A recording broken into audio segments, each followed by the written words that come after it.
Bienvenue, peuple de Dieu. Je vous salue dans le précieux nom de notre Seigneur Jésus-Christ.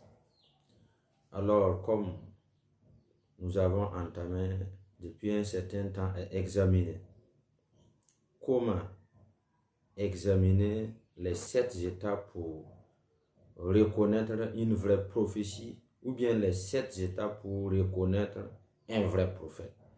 Alors, la fois passée, nous avons tout premièrement défini l'objectif d'une prophétie. Et alors, nous avons eu à dire que la prophétie a, j'allais dire, 3 objectifs. Premièrement, la prophétie, lorsqu'une prophétie sort, c'est pour édifier le peuple de Dieu. Premièrement, la prophétie, c'est pour édifier le peuple de Dieu. Deuxièmement, la prophétie, c'est pour consoler le peuple de Dieu, pour consoler quelqu'un dans l'église. Et troisièmement, la prophétie, c'est pour nous interpeller. Peut-être que nous ne sommes plus dans la bonne voie, dans la volonté du Seigneur, et une prophétie sort pour nous interpeller. Et quand nous voyons le peuple d'Israël, à chaque fois que le peuple d'Israël quittait la volonté de Dieu, Dieu les interpellait. Alors, donc une prophétie qui sort de ces 3 cadres-là, en tout cas, c'est pas, j'allais dire, la prophétie nous pouvons l'examiner et savoir. Et la fois passée, nous avons dit que nous pouvons reconnaître une vraie prophète par les fruits de son œuvre.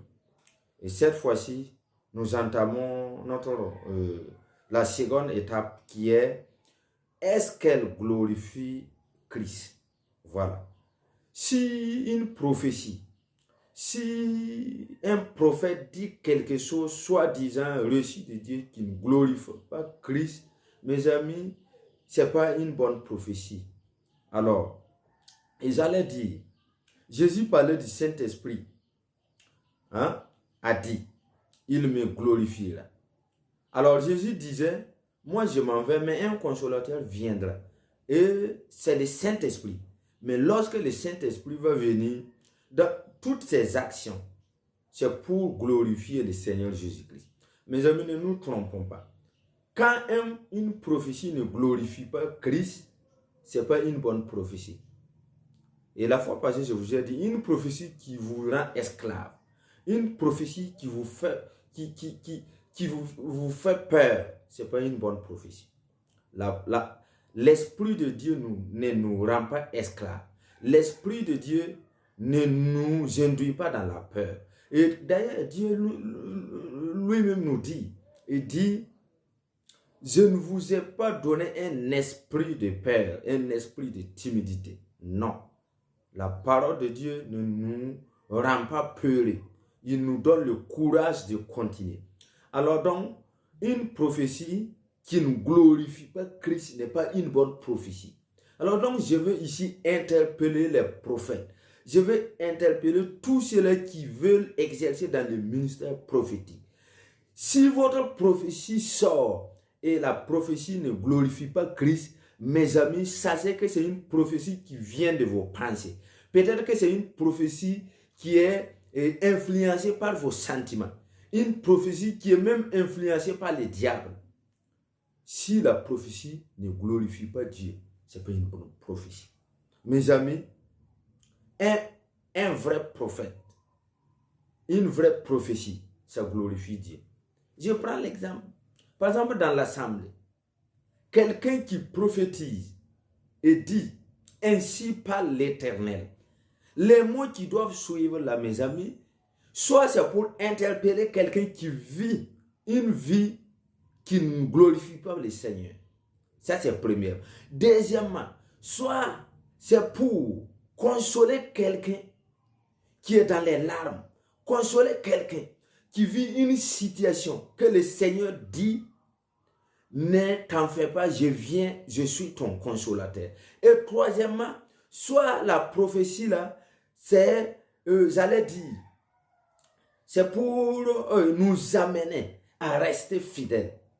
Mais aujourd'hui, nous voyons toutes sortes de prophéties. Est-ce que, il faut te demander, est-ce que toi-même tu es enseigné? si nous ne sommes pas enseignés, nous pouvons exercer notre ministère prophétique pour détruire. Nous voyons aujourd'hui tant de prophètes. Lorsque vous arrivez seulement, ils disent, je vois quelqu'un qui est venu ici avec, j'allais dire, un habit rouge. Et le Saint-Esprit me dit qu'à la maison, voilà, tes habits, ton placard est posé à tel point. Mes amis, voyons, est-ce que ça là, ça glorifie le Seigneur? Est-ce que, mes amis, la parole de Dieu nous dit que son œil voit même en profondeur de la mer. Mais est-ce que ton habit rouge là, est-ce que ça là, ça touille Dieu? Non, Dieu nous connaît profondément. Mais pourquoi? Nous voyons aussi aujourd'hui des prophètes qui disent que je vois un numéro. Ça commence par 1. Vous allez dire, je prends l'exemple 1,76 et ça se termine par 33. Mes amis, attendez. Dieu est au-delà de ces choses-là. Non. La prophétie, pour examiner une vraie prophétie, mes amis, premièrement, la première étape, là, c'est voir les fruits. Les fruits. Et la deuxième étape, mes amis, est-ce que la prophétie glorifie le Seigneur? Alléluia. Aujourd'hui, nous allons nous arrêter là. Que le Seigneur vous bénisse abondamment. Mais ne soyons pas des victimes innocentes avec cette vague du ministère prophétique qui vous emporte. Hein? Aujourd'hui, nous voyons tant de prophéties qui ont détruit des foyers, qui ont détruit des relations même. Pourquoi une prophétie qui divise, une prophétie qui détruit?